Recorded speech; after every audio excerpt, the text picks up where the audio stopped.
महापंचायत का उद्देश्य किस विषय पर था, ये महत्वपूर्ण है। देखो, महापंचायत अगर हमारी घाटी के लोग कर रहे हैं और ये हमारी घाटी के लोग कर रहे हैं तो हमारे इश्यूज़ क्या हैं।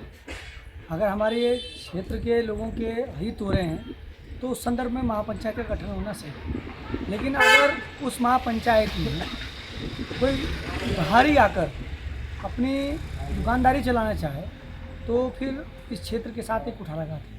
ये सब इशू देखने लायक थे और शासन प्रशासन ने इसको बड़े मुस्तैदी से देखा और जो सही मेरे नज़रों में जो सही निर्णायक चीज़ थी वो यही था कि यहाँ की अमन शांति और जो छवि यहाँ को धूमिल करने का प्रयास जो लोग कर रहे थे उस सब बिंदुओं में शासन ने जो कार्रवाई की है वो सकारात्मक थी। सेकेंडरी मेरा कहना है कि महापंचायत जिन जिन बिंदुओं पर है उन बिंदुओं पर वैसे भी यहाँ के आम लोगों की राय है और एक सहमति रहती है, तो उस पर कोई दोहरी बात करने की आवश्यकता भी नहीं है। महापंचायत जिन विषयों पर रहेगी वो बिंदु शासन प्रशासन को वैसे भी बता दिया गया है और हमारे द्वारा भी अवगत करवा दिया गया है। तो अगर वो भविष्य में उन सब बिंदुओं पर शासन प्रशासन कार्रवाई नहीं करती है तो हमारे क्षेत्र का एक अपना एक रिवाज है, हम अपनी पंचायत लगाकर इन सब विषयों पर समाधान भी ढूंढते हैं और आंदोलन की रूपरेखाएँ भी बनाते हैं।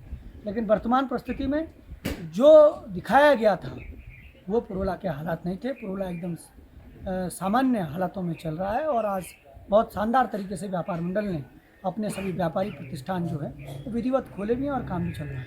प्रशासन द्वारा पुरोला में लगाई गई धारा 144 को आप कैसे देखते हैं? मैं ये मानता हूँ कि आखिरकार ये वजह क्या रही कि धारा 144 लगानी पड़ी। जैसे कि मैंने पूर्व में भी अपने बयानों में कह चुका हूँ कि धारा 144 के लिए इस पुरोला को किसने तैयार किया, क्योंकि ग्राउंड लेवल की सच्चाई नहीं थी वो। अगर ग्राउंड लेवल की सच्चाई हो थी तो आज फिर मार्केट कैसे खुला था। ये सिर्फ कुछ र्यूमर वालों ने शासन प्रशासन को गलत जानकारी दी कि ऐसी स्थितियाँ हैं और इस वजह से ये स्थिति आई है, जबकि ये सच्चाई नहीं थी। सच्चाई ये थी कि आज जो व्यापारी पूर्व से कार्य करते आ रहे हैं उसी नज़र में आज काम कर रहे हैं। और मैं फिर से कह सकता हूँ, पुरोला घाटी के लिए हमें बाहरी लोगों को लाना और उनसे राजनीति करवाना वो दुर्भाग्यपूर्ण है।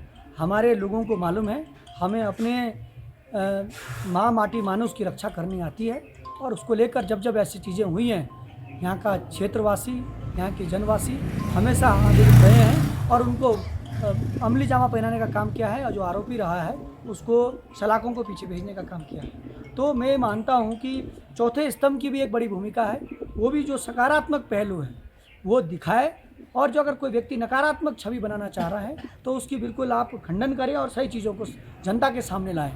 मैं फिर से कह रहा हूँ कि चौथे स्तंभ की भूमिका इसलिए महत्वपूर्ण रहती है क्योंकि आज अगर बाहरी राज्यों में ये बात गई है तो चौथे स्तंभ के माध्यम से गई है। अगर आप आज अब ग्राउंड रिपोर्ट लीजिए, व्यापारियों से बात करिए, यहाँ के सामान्य जनमानस से बात करिए तो आपको सही रिपोर्ट मालूम भी हो जाएगी।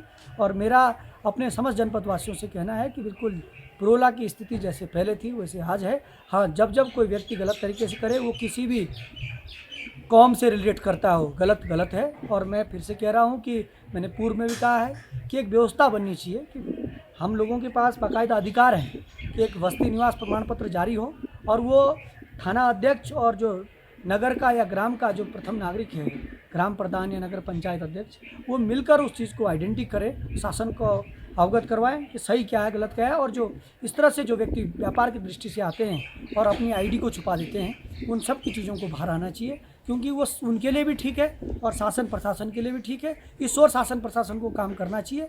और धारा 144 का जो इश्यू है वो जब लोग सामान्य तौर से काम कर रहे हैं तो धाराएँ अपने आप शांत हो जाती हैं।